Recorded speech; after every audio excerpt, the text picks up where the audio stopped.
En 2014, à une conférence des maires à Washington, district de Columbia, un maire du Midwest âgé a présenté une jeune chinoise à son bras comme sa petite amie. Il semblait vraiment épris. Elle était belle, attentionnée et avait au moins 20 ans de moins que lui. Ce qu'aucun d'eux ne savait, c'est que le FBI surveillait déjà la jeune femme glamour. Elle avait été photographiée en train de rencontrer à plusieurs reprises un agent du renseignement chinois présumé au consulat de San Francisco. Elle s'appelait Christine Fang et avait été envoyée pour établir des liens avec des hommes politiques américains prometteurs dans une campagne d'influence chinoise à long terme. Elle a fait cela 5 ans. Alors que les enquêteurs du FBI attendaient des preuves concrètes avant d'intervenir, ils ont laissé Christine Fang leur échapper. Voici l'histoire de Fang, le piège de charme chinois qui a séduit l'Amérique.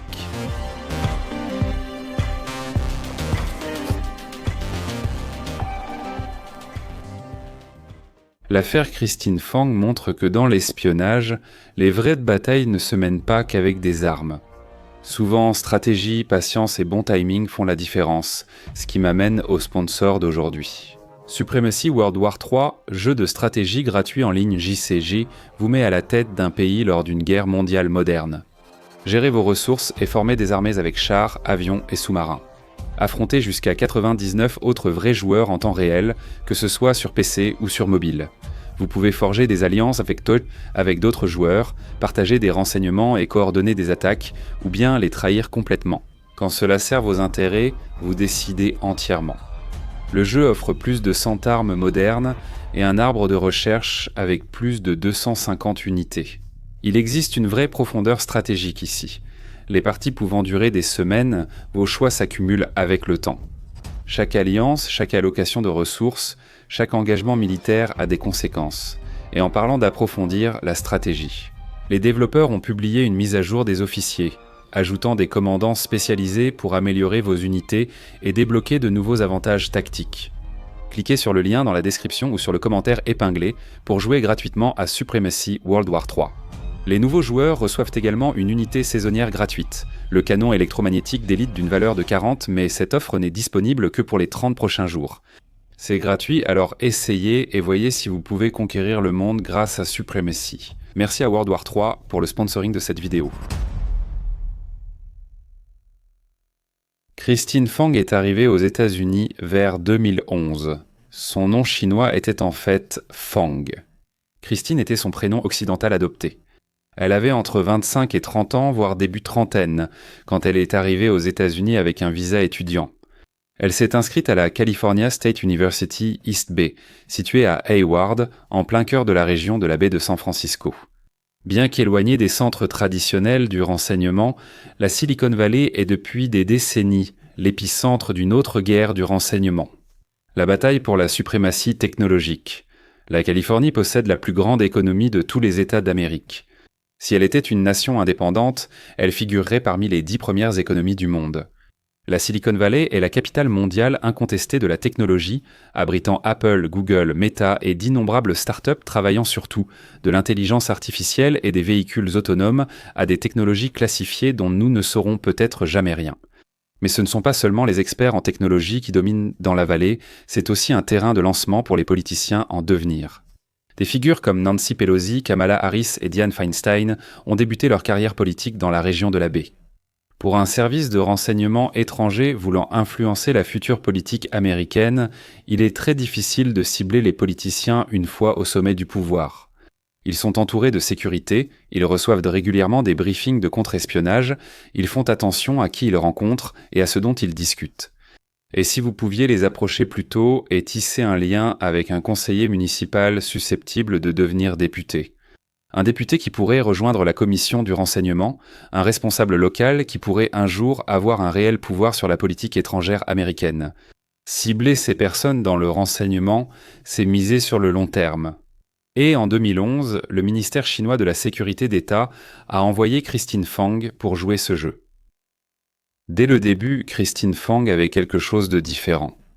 Elle était plus âgée que la moyenne des étudiants de premier cycle, et elle semblait bien plus intéressée par les événements de réseautage que par les amphithéâtres de cours. Elle conduisait une Mercedes-Benz blanche, ayant clairement accès à de l'argent dont la plupart de ses camarades ne pouvaient n'en que rêver. Elle parlait rarement de sa vie ou de sa famille en Chine. Ce dont Fang parlait, c'était de politique. Elle s'est lancée dans la vie politique du campus avec une intensité ambitieuse, rejoignant autant de groupes politiques qu'elle pouvait en trouver. Elle est devenue présidente de l'Association des étudiants chinois à l'Université d'État de Kuhl, East Bay. Elle est également devenue présidente du chapitre universitaire de l'Asian Pacific Islander American Public Affairs, une organisation à but non lucratif axée sur l'augmentation de la participation civique des Américains d'origine asiatique. Ces postes ont donné à Fang un atout précieux, une couverture légitime pour inviter des hommes politiques, chefs d'entreprise et responsables consulaires chinois à des événements importants. Fang construisait son réseau, mais, plus important encore, elle se construisait une plateforme pour elle-même. Le ministère de la Sécurité d'État chinois soutenait Christine Fang. Le ministère de la Sécurité d'État a été fondé en 1983 en fusionnant le renseignement civil chinois avec sa principale structure de contre-espionnage. Il a été conçu sur le modèle du KGB soviétique. Conçu comme un guichet unique réunissant collecte de renseignements étrangers, contre-espionnage intérieur, sécurité d'État et sécurité politique sous un même toit. Aujourd'hui, le ministère de la Sécurité d'État est largement considéré comme la plus grande et la plus active agence d'espionnage au monde. Contrairement à la CIA aux États-Unis ou au Military Intelligence, CIS au Military Intelligence, CIS, le ministère de la Sécurité d'État, opère presque totalement dans l'ombre, ne suivant que les ordres du président. Il ne tient pas de conférences de presse, ses agents n'apparaissent pas à la télévision pour des reportages ou des documentaires. Il fonctionne à travers un système national de bureaux provinciaux et municipaux de la sécurité d'État, recrutant de vastes réseaux d'informateurs et d'agents aussi bien en Chine qu'à l'étranger. La stratégie du ministère de la Sécurité d'État s'appuie sur la patience et une préparation rigoureuse. Il cible les politiciens émergents avant leur accession au pouvoir. L'objectif essaie de nouer des relations suffisamment profondes pour que l'influence puisse s'exercer naturellement avec le temps. La principale base du ministère de la Sécurité d'État aux États-Unis est le consulat chinois de San Francisco. Il constitue la base du ministère de la Sécurité d'État. Des agents travaillant sous couverture diplomatique mènent des actions de sensibilisation auprès des responsables politiques locaux et d'État, notamment en organisant des voyages en Chine pour les responsables américains parmi tous les politiciens que Christine Fang a approchés. Plus tard, une relation attira plus d'attention que toutes les autres. Eric Swalwell, originaire de l'Iowa et fils d'un ex-chef de la police, a ensuite déménagé avec sa famille à Dublin, Californie. Premier de sa famille à aller à l'université, il y a étudié le droit. Il a été procureur adjoint du comté d'Alameda pendant 7 ans, puis membre du conseil municipal de Dublin. Quand Fang l'a rencontré en 2011, il était presque inconnu hors de sa communauté. Mais Swalwell préparait un geste audacieux. En 2012, il a annoncé qu'il défierait Pete Stark, un député démocrate en poste depuis 20 mandats. Campagne jugée improbable. Stark détenait ce siège depuis 1973. En novembre 2012, à seulement 31 ans, et dans une grande surprise, Swalwell a battu Stark avec 52% des voix. Il comptait sur le soutien de la communauté asiatique-américaine, et Christine Fang l'a accompagné durant cette période. C'était exactement le type de victoire politique qui justifiait la stratégie du ministère de la Sécurité d'État. Ils avaient de repérer une étoile montante alors qu'il n'était encore que conseiller municipal. Maintenant, il se dirigeait vers Washington. Après son élection, Fang s'est davantage impliquée dans sa campagne de réélection en 2014. Elle a agi en tant que collectrice de fonds, c'est-à-dire qu'elle a organisé et coordonné des activités de collecte de fonds et recueilli des dons au nom de tiers. Elle n'a jamais fait de dons directs, car cela aurait été illégal en tant que ressortissante étrangère. Elle a aussi aidé à placer un stagiaire au bureau d'Eric Swalwell. Ce stagiaire a très bien pu être un sous-agent à son insu. Quelqu'un qui ignorait être utilisé, mais pouvait servir d'yeux et d'oreilles dans un bureau parlementaire. Fang a rencontré Swalwell à plusieurs événements et est devenue amie Facebook avec son père et son frère. Elle était intégrée dans son entourage politique d'une manière qui allait bien au-delà du simple réseautage professionnel. En janvier 2015, Eric Swalwell a rejoint la commission permanente du renseignement de la Chambre des représentants.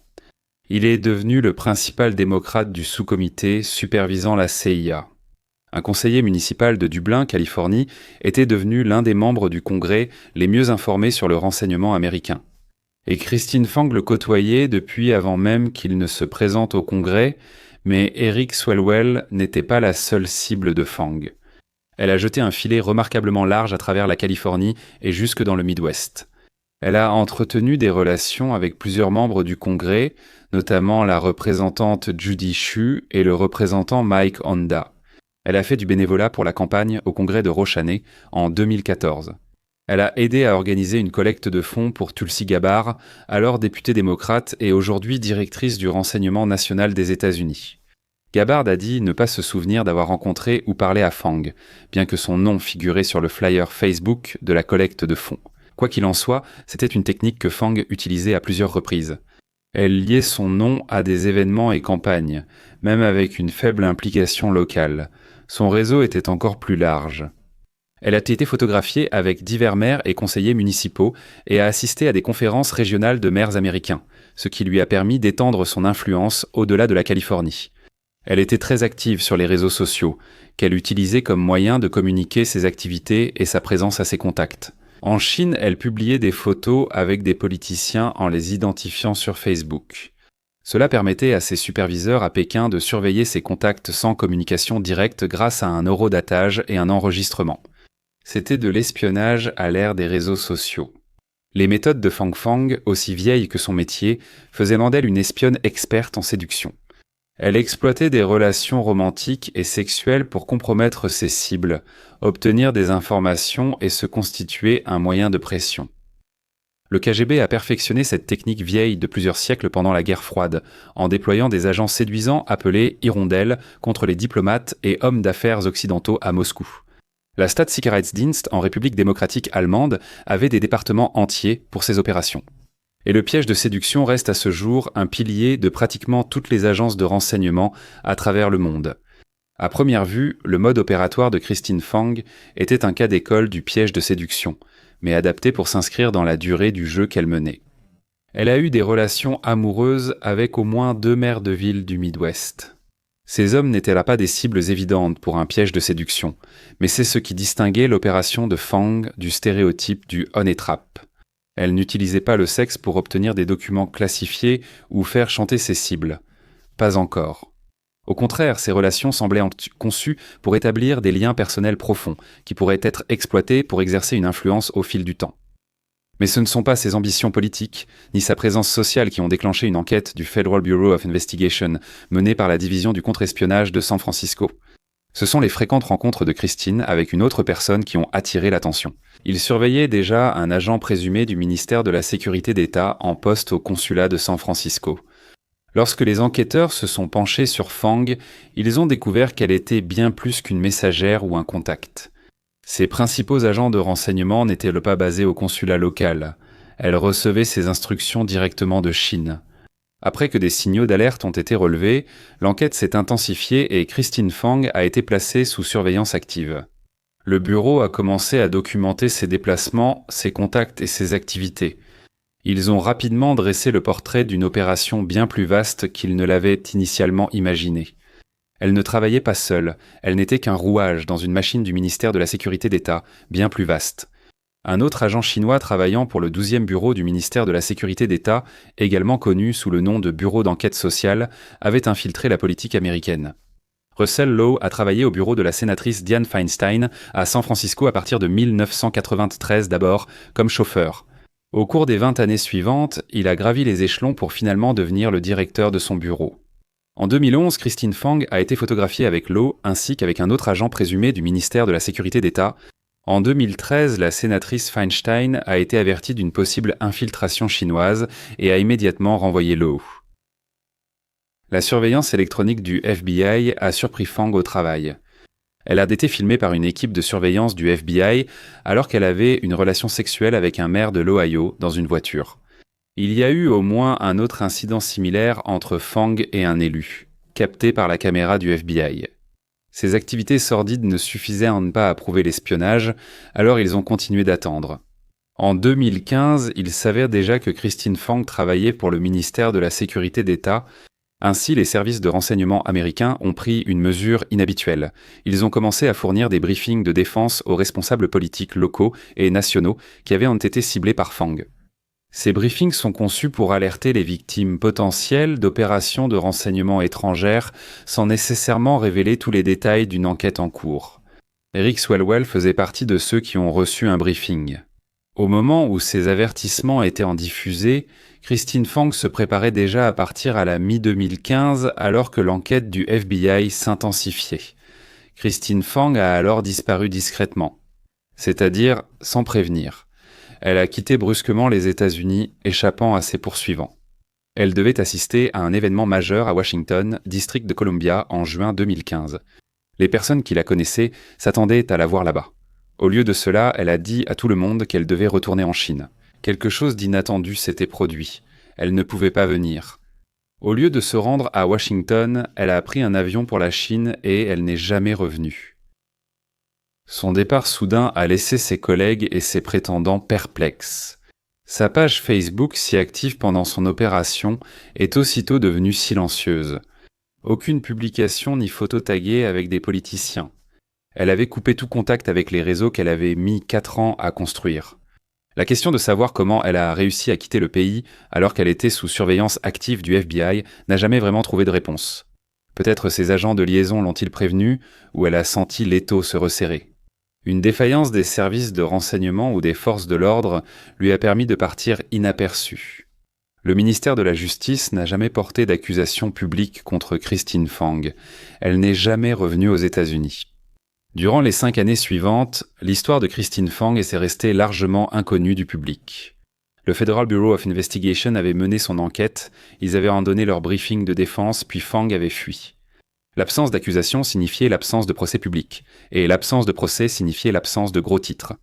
Tout cela a changé en décembre 2020, lorsque les journalistes d'Axios, Bethany Allen et Brahman et Zach Dorfman ont publié une enquête qui avait pris 1 an à réaliser. Ils ont reconstitué l'opération grâce à des entretiens avec 4 responsables actuels et anciens du renseignement américain, et 22 autres sources connaissant personnellement Fang. Les répercussions politiques ont été immédiates et intenses. Eric Swalwell en a pris le plus gros. Il a suggéré que la fuite de l'histoire était une représaille politique liée à ses critiques envers le président Trump. Pendant la première procédure de destitution, les républicains ont exigé des explications sur la relation entre le membre du Congrès et l'espionne présumée. En janvier 2023, Swalwell a été retiré du comité du renseignement de la Chambre après que les républicains ont pris le contrôle de la Chambre. Swalwell a poursuivi son mandat de député démocrate du 14e district de Californie. En mai 2023, le comité d'éthique de la Chambre a clos son enquête sur les liens de Swalwell avec Fang sans prendre de mesures contre lui. D'après tous les témoignages, après avoir été informé par le FBI que Fang était soupçonné d'être une agente de renseignement étrangère, il avait immédiatement rompu tout contact. En novembre 2025, il a lancé sa campagne pour le poste de gouverneur de Californie. Bien qu'Eric Swalwell ait peut-être réussi à se débarrasser du spectre de Fang, son histoire n'est peut-être pas encore tout à fait terminée. En mars 2024, près d'une décennie après avoir fui les États-Unis, Christine Fang est réapparue à Pékin.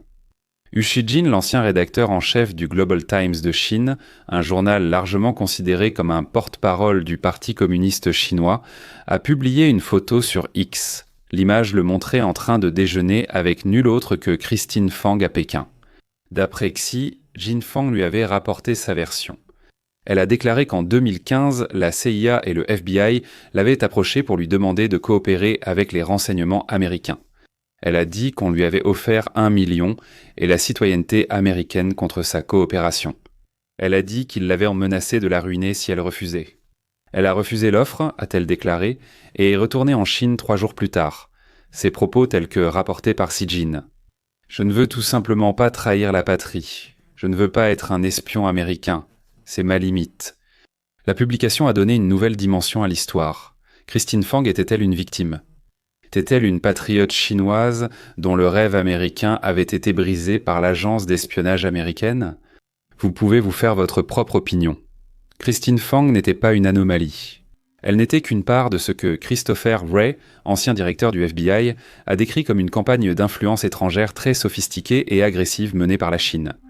Des opérations similaires se déroulent partout aux États-Unis, ciblant des responsables locaux et d'État, car ils sont plus faciles à viser.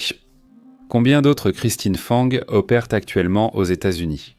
Après l'arrivée de Christine Fang, elle a opté pour une stratégie à long terme. Mais une fois que les enquêteurs ont détecté sa trace, elle s'est éclipsée silencieusement, aussi rapidement qu'elle était arrivée.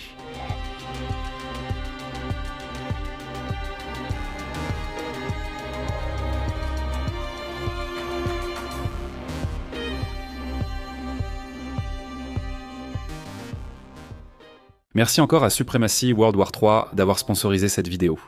Participer à des batailles et élaborer des stratégies pour conquérir le monde contre de vrais adversaires dans ce jeu de stratégie militaire JCG gratuit situé dans une guerre mondiale moderne. Cliquez sur le lien dans la description ou le commentaire épinglé pour recevoir un pack de démarrage exclusif avec un Railgun d'élite gratuit de 40